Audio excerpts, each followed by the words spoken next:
Good morning student. अपन ने twelfth के अपने दो टॉपिक पढ़ लिए। पहला टॉपिक पढ़ लिया अपन ने भाषा और दूसरा टॉपिक पढ़ लिया पद परिचय।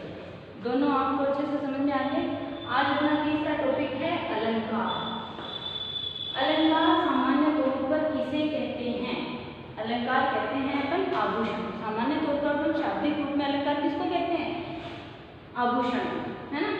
तो अब काव्य में या अपन कहें पद्य में, इनमें आभूषण का मतलब, तो इनमें आभूषण का मतलब होता है कि ऐसे शब्द जो उसमें शामिल होकर, यानी काव्य में पद में शामिल होकर उसमें चमत्कृत यानी उसमें परिवर्तन करते, ऐसा परिवर्तन करते जो चमत्कृत परिवर्तन हो, तो उन्हें अपन अलंकार कहते हैं। तो सामान्य तौर पर इसकी परिभाषा है कि काव्य की शोभा को बढ़ाने वाले तत्वों को, यानी उन तत्वों के द्वारा जिनसे काव्य की शोभा बढ़ती है वो तत्व कहलाते हैं अलंकार। सामान्य तौर पर अपन शब्दों में इसको कहेंगे कि ऐसे, यानी दूसरे शब्दों में अपन कहते हैं कि जिस प्रयोग विशेष के कारण काव्य के शब्द और अर्थ, यहाँ पे दो चीज है, शब्द और अर्थ, जब शब्द और अर्थ में चमत्कार उत्पन्न हो जाए तो उन तत्वों को अपन कहते हैं अलंकार। अब मैंने आपको यहाँ दो चीज बताई, एक है शब्द और एक है अर्थ। तो इस आधार पर, शब्द और अर्थ के आधार पर अलंकार के दो मुख्य भेद हैं। अलंकार के दो मुख्य भेद हैं।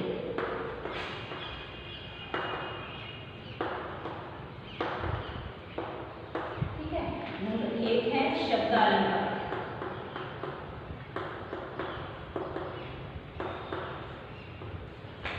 और दूसरा है अर्थालंकार।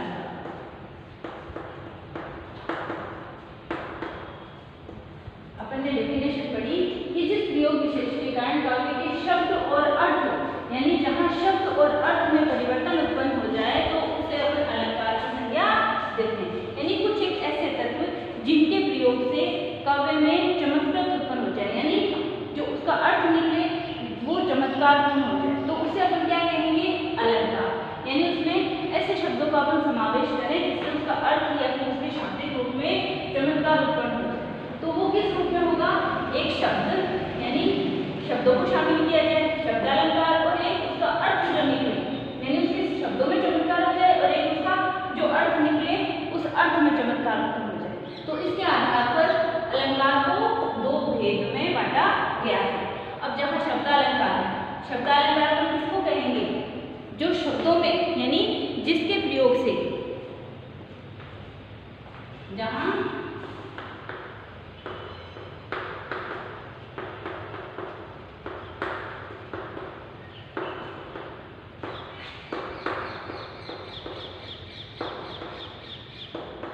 शब्दों के प्रयोग के कारण चमत्कार उत्पन्न हो जाए,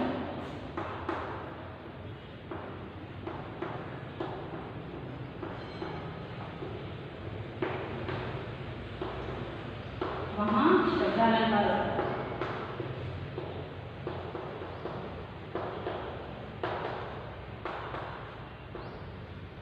जहां शब्दों के प्रयोग के कारण चमत्कार उत्पन्न हो जाए वहां शब्दालंकार होता है। ठीक है,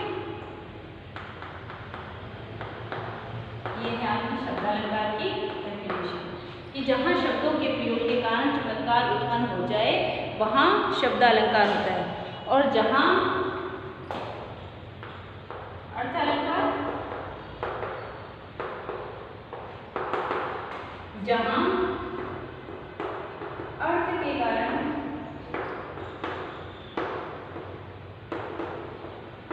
रमणीयता आ जाए,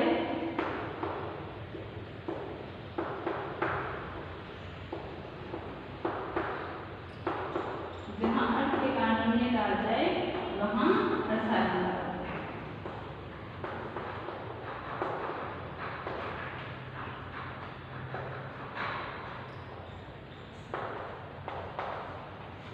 ठीक है, ये अपनी इन दोनों की डेफिनेशन है। यानी काव्य की जो शोभा बढ़ाते हैं उन तत्वों को अपन अलंकार कहते हैं। अब आप पढ़ेंगे अलंकार होते क्या है। तो अलंकार हमारा जो सामान्य रूप से एक लाइन में पद्य होगा, उस पद्य में कुछ ऐसे शब्दों का अपन समावेश करें कि उन शब्दों को जब उसमें डाले हैं तो शब्द हो वो इस तरीके से हो कि उनके कारण वो हमें जो अर्थ है वो इतना चमत्कारपूर्ण दे, तो उसे अपन कहेंगे कि यहाँ अलंकार है। तो वहाँ अलंकार कौन सा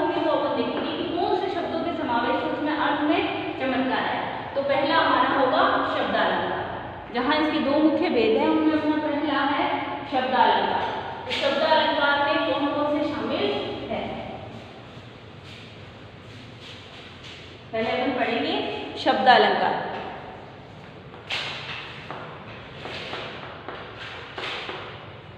शब्दालंकार के 4 मुख्य, यानी शब्दालंकार के 4 मुख्य भेद है जो आपके पाठ्यक्रम में शामिल है।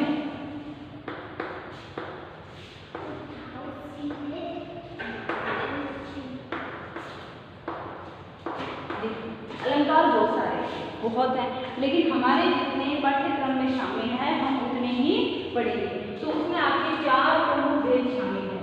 वो कौन कौन से हैं? नंबर 1 है अनुप्रास अलंकार,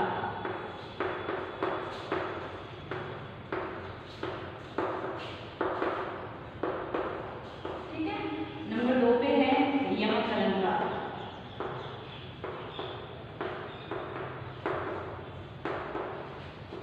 नंबर 3 है श्लेष अलंकार,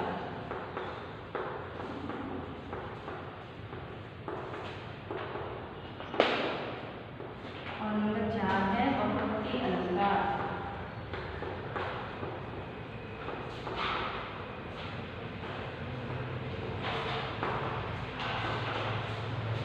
ठीक है, ये 4 अलंकार हैं जो शब्दालंकार के प्रमुख रूप है। नंबर 1 अनुप्रास अलंकार, नंबर 2 यमक अलंकार, नंबर 3 श्लेष अलंकार और नंबर 4 वक्रोक्ति अलंकार। अब इसमें सबसे पहले अपन पढ़ेंगे अनुप्रास अलंकार, ठीक है। हमारा सबसे पहले प्रश्न नंबर पे है अनुप्रास अलंकार।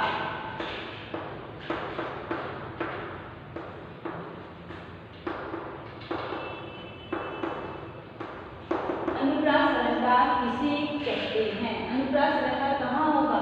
जहाँ काव्य में, यानी जो पद्य आपके पास आएगा, जहाँ काव्य में किसी एक व्यंजन वर्ण की आवृत्ति होगी वहाँ अनुप्रास अलंकार होगा।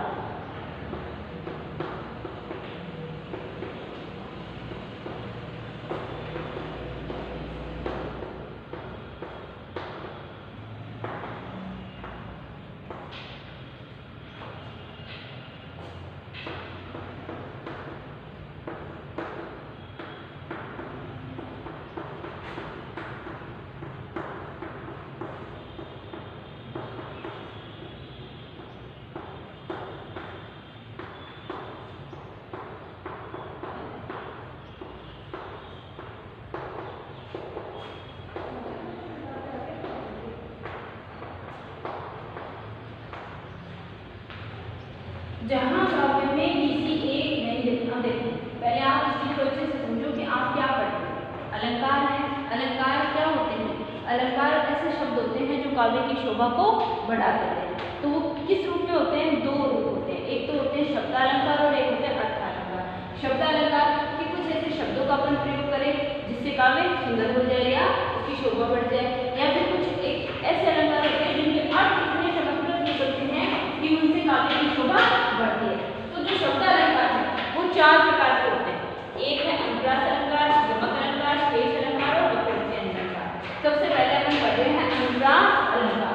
तो अनुप्रास अलंकार क्या होता है?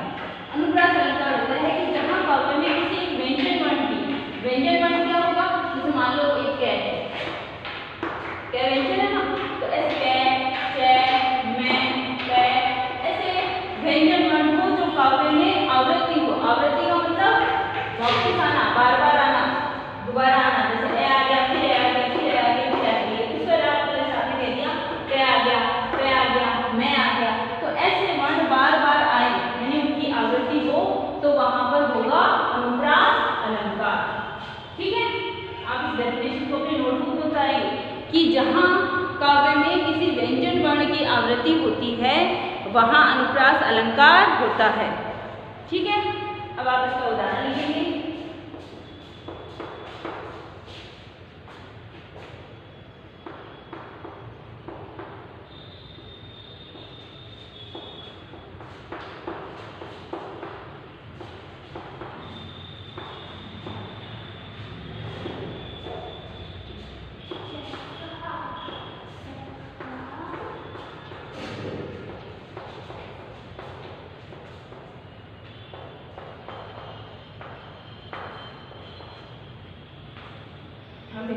उदाहरण भगवान भक्तों की भयंकर बुरी रीति भगा लिए। अब आप इस उदाहरण को लेकर आपको क्या लगता है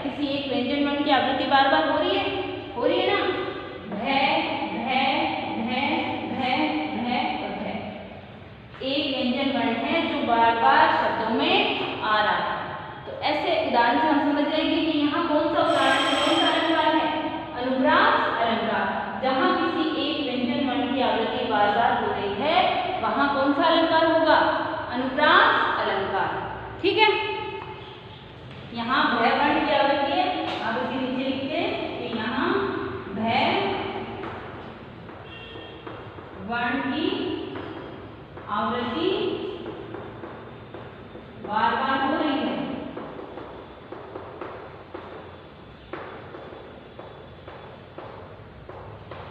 तो यह अनुप्रास अलंकार है।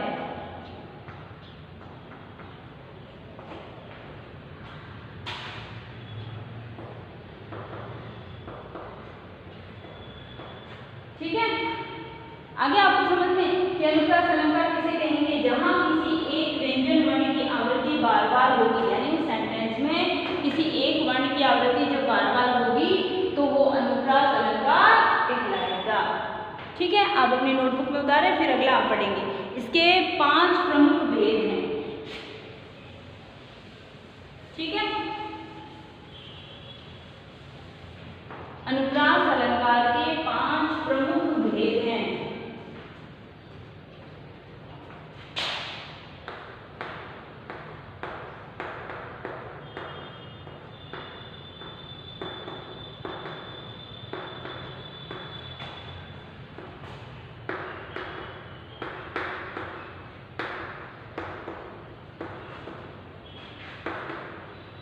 अनुप्रास अलंकार के 5 प्रमुख भेद हैं।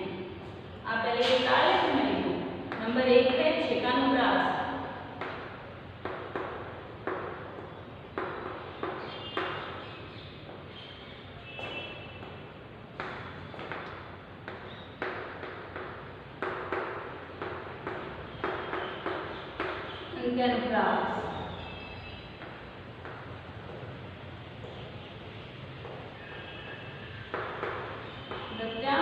अनुप्रास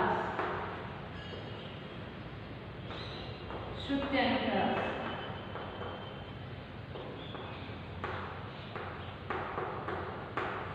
ये बात है लाटानुप्रास।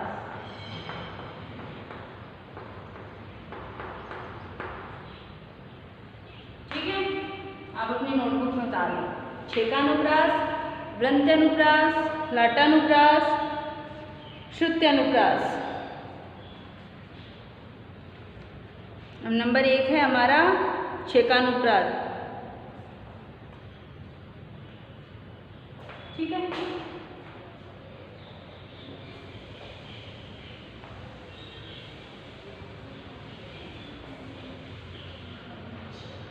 किसको कहते हैं अपन छेकानुप्रास, जिसमें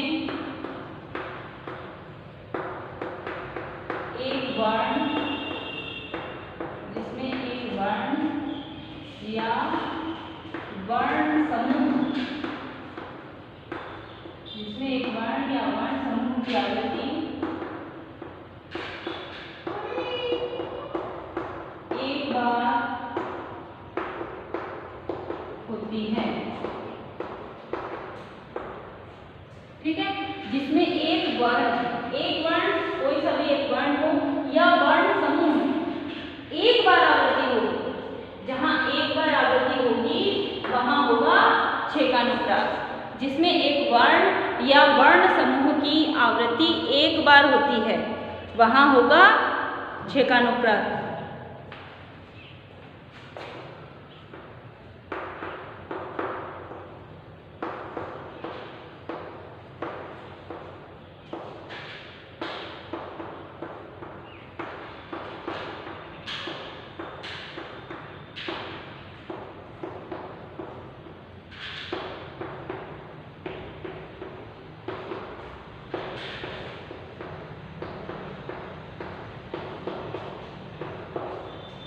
देखो इसमें मोहनी मूरत सांवरी सूरत नैना बने विशाल, ऐसा आपके सामने सेंटेंस है। तो इसमें एक वर्ण या वर्ण समूह, एक वर्ण जैसे मैं, ठीक है, से, ने और वह,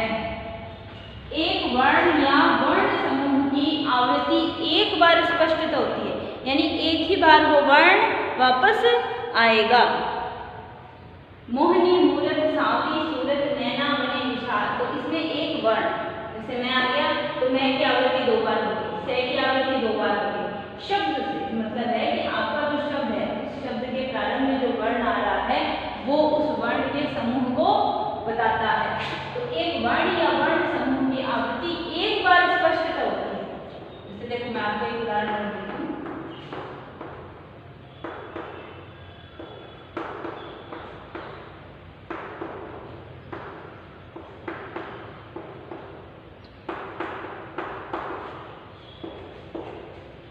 ठीक है, भारत भाग्य विधाता, तो भय वर्ण है वो एक से अधिक बार यानी एक से 2 बार एक वर्ण या वर्ण समूह की आवृत्ति एक बार होती है। एक बार वो वर्ण दोबारा आएगा यानी 2 बार। समझ गए? एक से एक बार, ये नहीं कि कई बार आएगा, कई बार आएगा और उसमें से कोई और रूप होगा। अपन एक बार पढ़ रहे हैं छेकानुप्रास, तो छेकानुप्रास देखो सामान्य तौर पर आपके एग्जाम में आएगा उदाहरण, ठीक है, इसमें आपको पूछा जाएगा, तो इसमें आपको इनके भाग नहीं बताने हैं, आपको बताना है यहाँ अनुप्रास अलंकार है, क्योंकि ये सामान्य तौर पर किसके उदाहरण है? अनुप्रास अलंकार, जिसमें वर्णों की आवृत्ति बार बार होती है वो अलंकार होता है अनुप्रास अलंकार। पर हमें ये पता होना चाहिए कि यहाँ अनुप्रास अलंकार का कौन सा भाग है, इसलिए हम ये पढ़ रहे हैं। ठीक है, तो जहाँ एक वर्ण या वर्ण समूह की आवृत्ति एक बार स्पष्ट होती है वो कहलाता है छेकानुप्रास अलंकार। अगला है हमारा अंत्यानुप्रास, तो आप दूसरा निकालेंगे अंत्यानुप्रास। अंत्यानुप्रास जब 2 या 2 से, पहले आप ये उतार लो फिर मैं इसको इरेज कर दूँ। जब 2 या 2 से अधिक शब्दों या वाक्यों के अंत में 2 स्वरों की आवृत्ति हो। ठीक है,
जब 2 या 2 से अधिक वाक्यों या छंदों के अंत में समान स्वरों की आवृत्ति हो तो उसे अंत्यानुप्रास कहते हैं।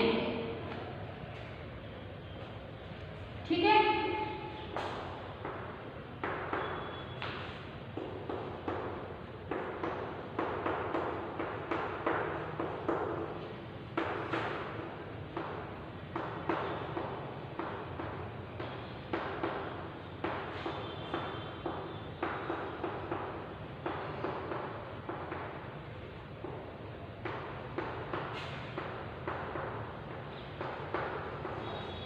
इस प्राणों का मोह आज सभी मिलकर आओ।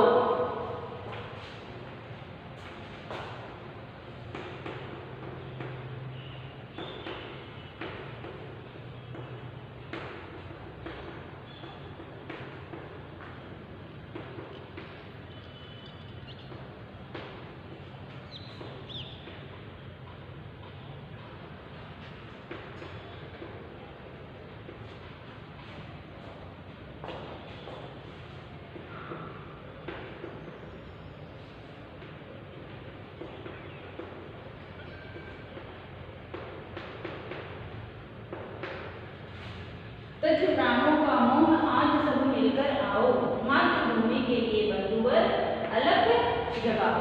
अब देखो अपनी ये डेफिनेशन क्या है अंत्यानुप्रास की, कि जब दो या दो से अधिक वाक्यों या छंदों, जैसे ये वाक्य या इसको अपन कहेंगे छंद, वाक्यों या छंदों के अंत में दो समान स्वरों की आवृत्ति हो, दो समान स्वरों की आवृत्ति हो तो उसे अंत्यानुप्रास कहते हैं। समान स्वर मतलब आ ओ, यहाँ ग में क्या है, स्वर किसका है, आ का ही तो है, तो जगाओ, यहाँ दोनों स्वर क्या है, समान है, यानी जहाँ आपका वाक्य समाप्त हो वहाँ लास्ट स्वर यानी समाप्ति पर दो समान ही स्वर आए, जैसे आओ है, दोनों में आओ है तो ये समान स्वर है।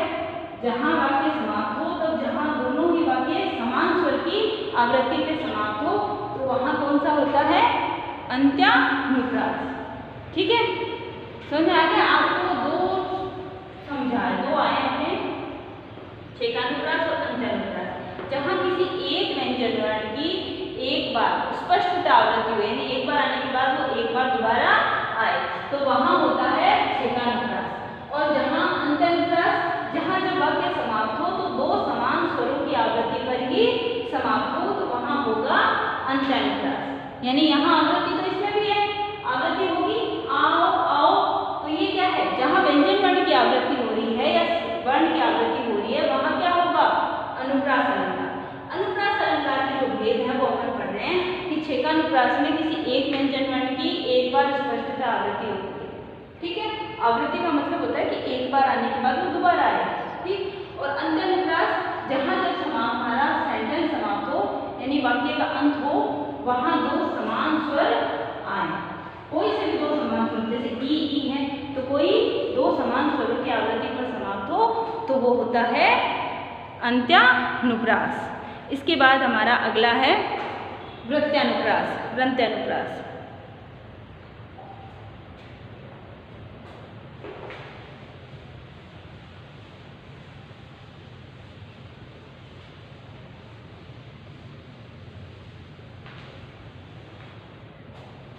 अगला है हमारा वृत्त्यानुप्रास। इसमें एक यानी जहाँ भी आपका सेंटेंस लिखा जाएगा यानी इसकी डेफिनेशन क्या होगी कि इसमें एक वर्ण या वर्ण समूह,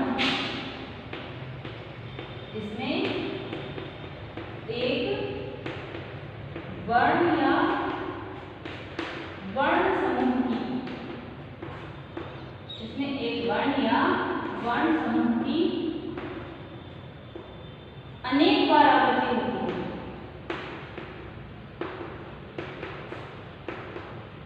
इसमें एक वर्ण या वर्ण समूह की अनेक बार आवृत्ति होती है। छेकानुप्रास में एक वर्ण या वर्ण समूह की एक बार स्पष्टता आवृत्ति होती है।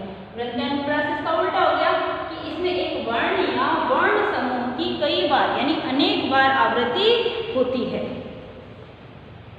ठीक है,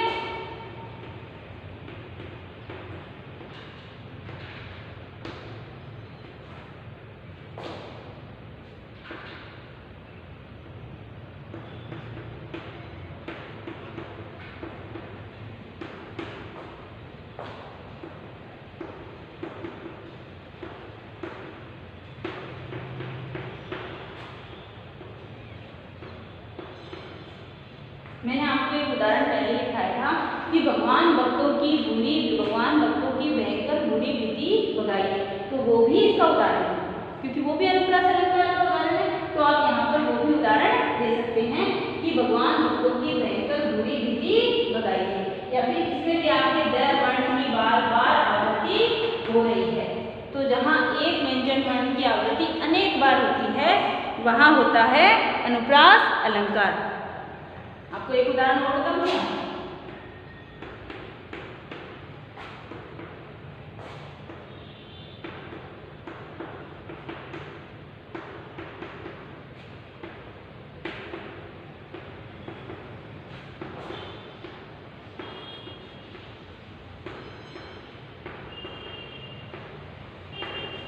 भव्य भावों में भयंकर भावना भरना नहीं, तो यहाँ भय वर्ण की बार बार आवृत्ति हो रही है। तो जहाँ एक व्यंजन वर्ण की बार बार आवृत्ति होगी वहां पर होगा वृत्त्यानुप्रास। ठीक है, इसके अगला है हमारा श्रुत्यानुप्रास।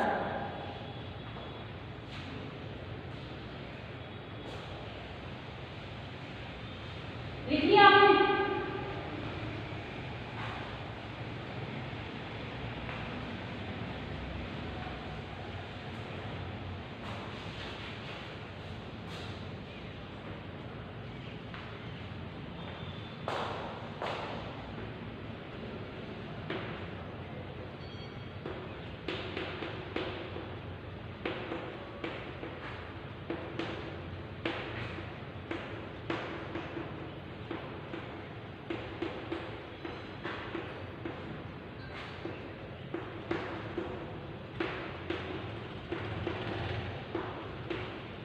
जहाँ एक स्थान से श्रुत्यानुप्रास होगा कि जब एक स्थान से उच्चारित होने वाले बहुत से वर्णों का प्रयोग, जब एक स्थान से उच्चारित होने वाले बहुत से वर्णों का प्रयोग किया जाता है,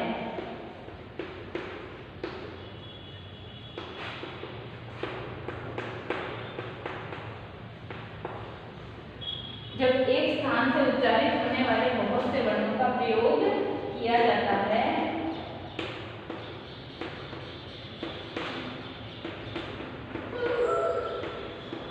तो वह श्रुत्यानुप्रास अलंकार कहलाता है।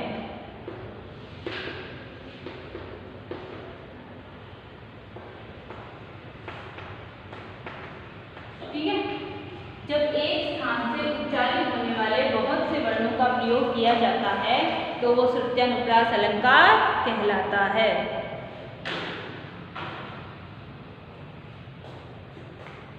उदाहरण क्या है?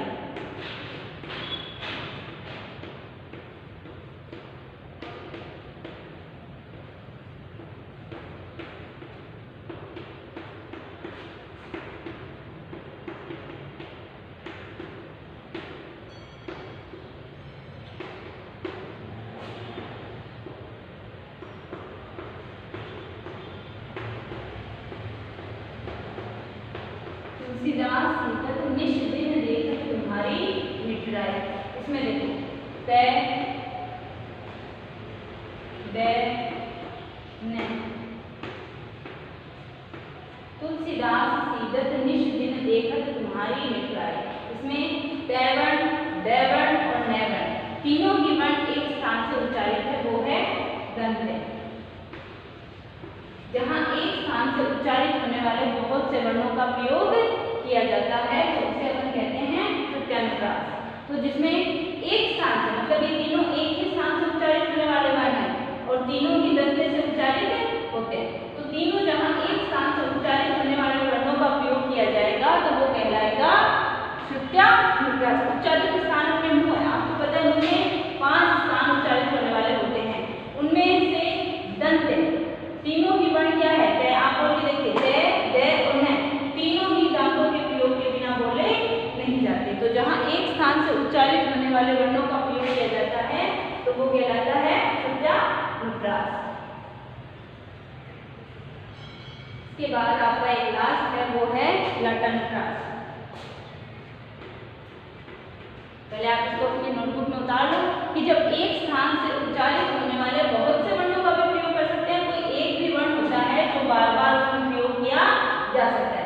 तो जब एक वर्ण जो एक ही स्थान से उच्चारित होगा, ऐसे वर्णों का प्रयोग किया जाएगा तो वो कहलाएगा श्रुत्यानुप्रास। ठीक है, इसके आगे है आपका अगला लटानुप्रास।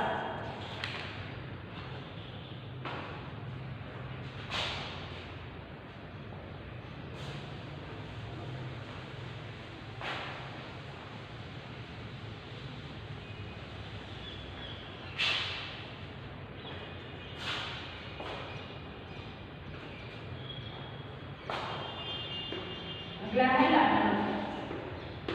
जब कोई वर्ण अनेक बार आए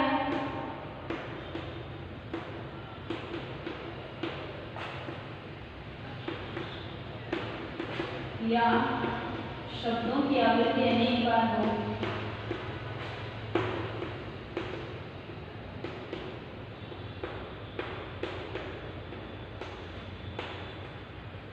शब्दों की आवृत्ति अनेक बार हो वह इसका अर्थ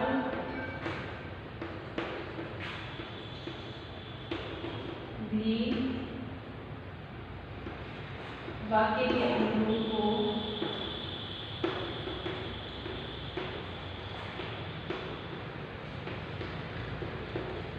परंतु उसके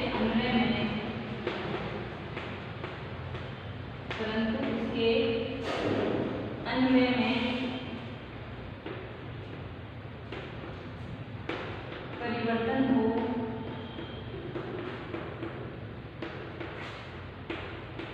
तो वह लाटानुप्रास अलंकार कहलाता है।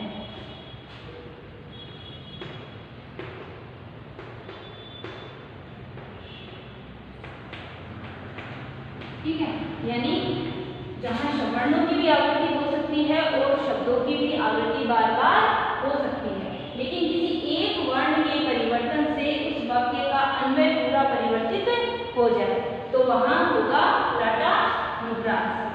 आप इसका उदाहरण लिखेंगे तो समझ में आ जाएगा।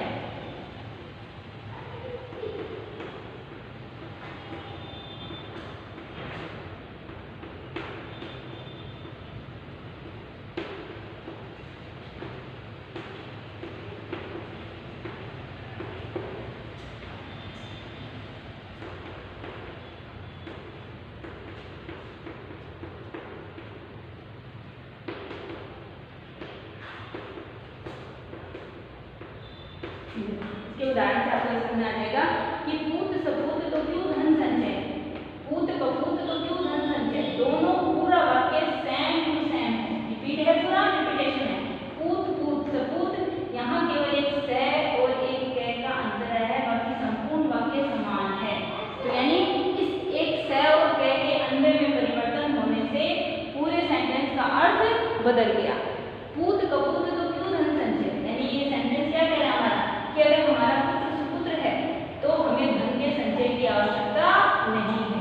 दूसरा सेंटेंस कह रहे हैं कि अगर हमारा पुत्र कुपूत है, कुपूत यानी जो बुरे कार्य करने वाला है, जिसके कर्म बुरे हैं, तो भी हमें धन के संचय की आवश्यकता नहीं है, क्योंकि सपूत होगा तो वो स्वयं ही धन है, और अगर कपूत होगा तो कितना भी धन संचय करो कुछ नहीं रहेगा। तो केवल एक सेंटेंस यानी एक वर्ण के अन्वय में परिवर्तन आने से संपूर्ण सेंटेंस का अर्थ परिवर्तित हो जाता है, तो वहां कहलाता है लाटानुप्रास।